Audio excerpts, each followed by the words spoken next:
had spoken earlier in the gym there about basically commitment to the Northern Peninsula, so I was wondering if you could just talk about that again. Well, as I said in there, we started out a long time ago, myself and Minister Taylor, because the first election that I was involved in as a potential provincial leader was with Minister Taylor, with Wally Young. And we came up here in two very strong Liberal seats, Trevor Street particularly. I don't think it ever turned Conservative ever before. And so it was a huge challenge for us. I mean, we would have been very, very pleased, I think, if we had come close, but of course we wanted to win. And we did. And it was significant for me as a leader, and of course also significant for Trevor because this was home. And, since then, we've both said he already had his commitment to the Great Northern Peninsula, and I made a commitment that we would never forget what happened up here. And over the course of the last 6 years, we haven't forgotten. And I think, today is just a culmination of a lot of great announcements. And what we're trying to do is show that this area, this region, has a bright future and a great future. And that all started with the roads. As I said, we probably put over $40 million in the roads alone in this particular area, because if you don't have a highway infrastructure, you don't have anything. That's your lifeline to all the communities. So, we worked hard at it and spent a lot of time, because, it's never quick enough for everybody in the region. But, in the course of 6 years, I think we've accomplished lots, so I'm pleased with it. This part of creating regional growth centres, is it?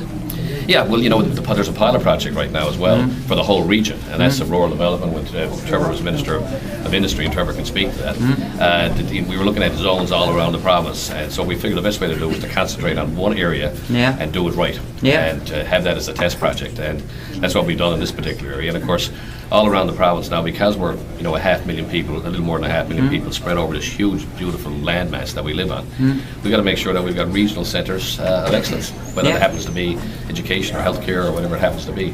But on the economic development side, Tony can speak probably better on the pilot project than I can. Well, what the pilot project is meant to do is meant to do a couple of things. One of them is to try and there's such a diminishing number of volunteers in rural Newfoundland and Labrador, and you've got people. The person who's on the fire department, the same person is probably on the town council, the same person who's going to the Lions Club and going to health boards and education boards and what have you. And there's just there a lot of people are getting fairly thinly spread. And we have the Waste Management Authority here now. We have the Rural Secretariat. We have the zonal boards and what have you. So what we're trying to do in this particular case is see if we can put one body in place that can, over time, evolve into like a regional governance type thing. Look after fire departments, regional firefighting authority, which is partly what we have done in the Straits already. And regional waste management and what have you, so that there's not so much duplication of effort and you can use your resources, personnel resources and financial resources more wisely. Trevor, I was at a meeting there in St. Leonard Griquet there last year, which you were at as well. And this is kind of one of the consequences that seems to be of regionalization, is that schools like Bayview end up closing. And you're from Gunners Cove, and you had to stand up, in front of the people you grew up with and tell them why you thought it was better to close Bayview. How was that for you? It was fairly easy, actually. it wasn't the most pleasant thing that you had to do, but I had my mind made up on that, a number of years back. Obviously, if there was enough people to keep Bayview open, have the kind of course offerings that you'd expect in this day and age, then I wouldn't be supporting it. But you're in a spot where, excuse me, with the shrinking number of students in the school, that you can't have the kind of course offerings that young people need these days in order to advance their education and go through the post-secondary system. So it was a very, very simple decision for me. Once you got below that critical mass, made all kinds of sense to do this. And as I said to the people in St. Leonard Griquet last year, if you're going to, that within 5 years or so you're going to have to leave St. Leonard Griquet.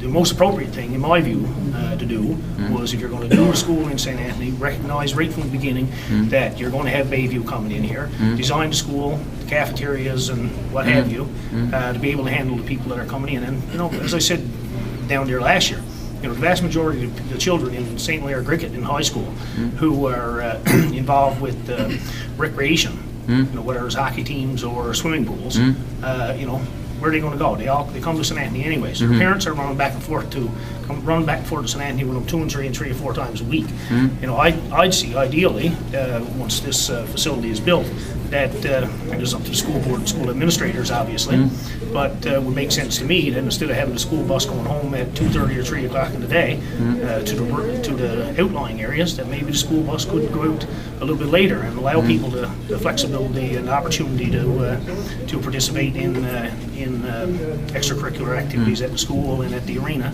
and not have to be ferrying them back and forth a couple times a day. That's the short answer. We can give you the long answer to it. Yeah, right on. And the same thought, I guess, continues back You on shouldn't be talking with anybody. I mean, your